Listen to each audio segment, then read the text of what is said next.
Assalamualaikum warahmatullahi wabarakatuh. Halo pemirsa Islam dimanapun kalian berada. Semoga kita semua selalu dalam lindungan Allah Subhanahu wa Ta'ala.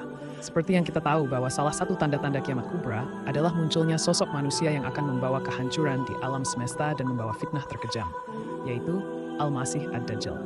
Akan tetapi, dari manakah Dajjal berasal? Dan bagaimana dengan asal-usul Dajjal? Karena, baik di dalam Al-Quran dan hadis, tidak ada satupun riwayat yang menjelaskan terkait asal-usul Dajjal, kecuali tentang peringatan akan datangnya Dajjal dan betapa mengerikannya fitnah Dajjal.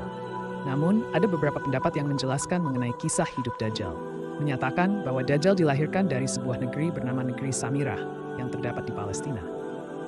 Sedikit informasi, bahwa pendapat ini dianggap lemah oleh para ahli hadis karena tidak adanya sumber yang kuat dan relevan terkait kisah asal-usul Dajjal.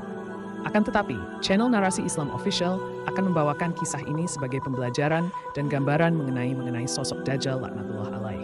Yang bahkan, setiap para nabi selalu memperingatkan kaum-kaumnya akan kehadiran Dajjal di tengah-tengah kaum muslimin yang akan membawa malapetaka dan menyebarkan fitnah terkejam di dunia. Dikatakan Dajjal merupakan keturunan dari keluarga penyembah berhala sapi emas. Ia juga dilahirkan dari hubungan sedarah yang menyebabkan Dajjal lahir dalam keadaan cacat sebelah matanya. Kelahiran Dajjal mendatangkan kesengsaraan bagi kedua orang tuanya.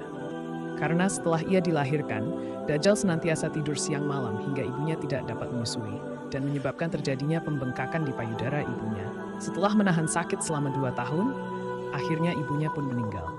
Suatu hari, Dajjal yang masih tertidur dan tidak bergerak sama sekalipun, akhirnya ia terbangun dan merangkak menuju patung-patung berhala lalu tidur di sisi patung berhala sapi emas. Kejadian ini pun membuat heboh negeri Samirah, karena diketahui Dajjal telah tertidur selama 4 tahun dan belum bergerak sama sekali. Hal ini pun membawa kesengsaraan bagi ayahnya. Sebab penguasa negeri yang merasa kejadian ini merupakan keajaiban dan merasa bahwa Dajjal adalah anak pembawa keberuntungan. Ia pun berniat untuk mengasuh Dajjal. Lalu ia membuat sebuah siasat untuk memfitnah ayah Dajjal dengan mengatakan bahwa ayahnya lah yang telah menggendong Dajjal dan meletakkannya di sisi patung berhala yang mereka anggap Tuhan. Hal ini membuat ayahnya dikurung dan disiksa setiap hari. Karena tidak tahan dengan siksaan, tak lama kemudian pun ayah Dajjal meninggal. 1 tahun kemudian terjadilah bencana dahsyat yang meratakan kota Samirah. Karena kota Samirah adalah salah satu kota penyembah berhala, menyebabkan Allah murka dan menurunkan azabnya. Dalam bencana ini, malaikat Jibril diperintahkan Allah untuk menyelamatkan Dajjal dan membawanya ke sebuah pulau di tengah Laut Yaman. Dikatakan bahwa pulau tempat Dajjal berada dijaga oleh makhluk bernama Al-Jassasah, merupakan makhluk melata yang berukuran besar serta memiliki bulu lebat dan kasar di sekujur tubuhnya. Selama berada di pulau ini, Dajjal diasuh oleh malaikat Jibril, hingga ia pun banyak mendapatkan pengetahuan akan hal-hal gaib.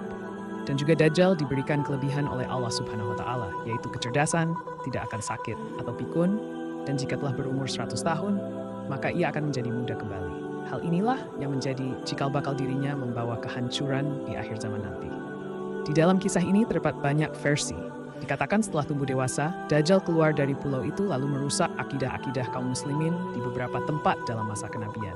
Dan versi lain mengatakan bahwa Dajjal lah yang mempengaruhi kaum Nabi Musa alaihissalam, sehingga kaumnya menyembah patung berhala. Sekali lagi bahwa kisah ini tidak memiliki sumber yang relevan dan dianggap lemah oleh para ahli hadis. Channel Narasi Islam Official membawakan kisah ini hanya sebagai pembelajaran semata.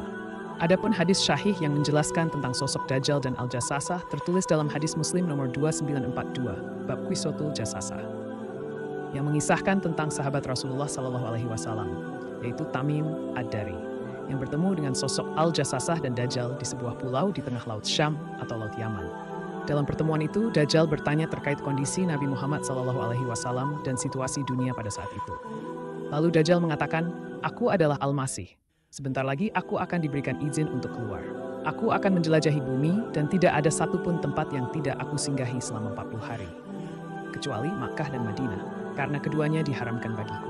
Di beberapa hadis juga menerangkan bahwa Nabi Muhammad SAW pernah menyampaikan pidato yang memperingatkan akan kehadiran Dajjal di tengah-tengah umat muslim dan akan membawa kekacauan serta fitnah-fitnah kejam yang bahkan tidak pernah ada sejak zaman Nabi Adam hingga menjelang kemunculannya. Rasulullah bersabda, tidak ada satupun nabi yang memperingatkan kaumnya, kecuali peringatan akan kehadiran Dajjal. Nabi Nuh benar-benar telah memperingatkan kaumnya, hadis riwayat Muslim dan Bukhari. Dajjal akan berada di bumi selama 40 hari, merusak keimanan kaum muslimin dengan menunjukkan keajaiban-keajaiban, seperti menghidupkan orang mati, memberikan kesuburan pada suatu wilayah, atau mengendalikan cuaca hanya dengan ucapannya. Yang mana? Itu semua ialah tipu daya Dajjal untuk merusak iman kaum muslimin agar menganggap ia sebagai Tuhan. Nabi juga menjelaskan, jika salah seorang kaum muslimin yang masih beriman bertemu Dajjal, maka hendaklah ia membaca awalan surat Al-Kahfi serta memohon perlindungan dari Allah agar terjauhkan dari fitnah Dajjal. Ada banyak hadis syahih yang menerangkan ciri-ciri Dajjal. Antara lain, Dajjal adalah sosok pria cacat yang sebelah matanya buta dan menonjol seperti anggur. Keriting rambutnya, lalu terdapat kata kafir pada dahi atau bola matanya, kulitnya putih kemerah-merahan, berdahi lebar, dan saat awal kedatangannya, ia akan mengaku sebagai nabi, lalu mengaku sebagai Tuhan. Ia juga membawa surga dan neraka bersamanya. Surga Dajjal adalah nerakanya Allah dan neraka Dajjal ialah surganya Allah Subhanahu wa Ta'ala.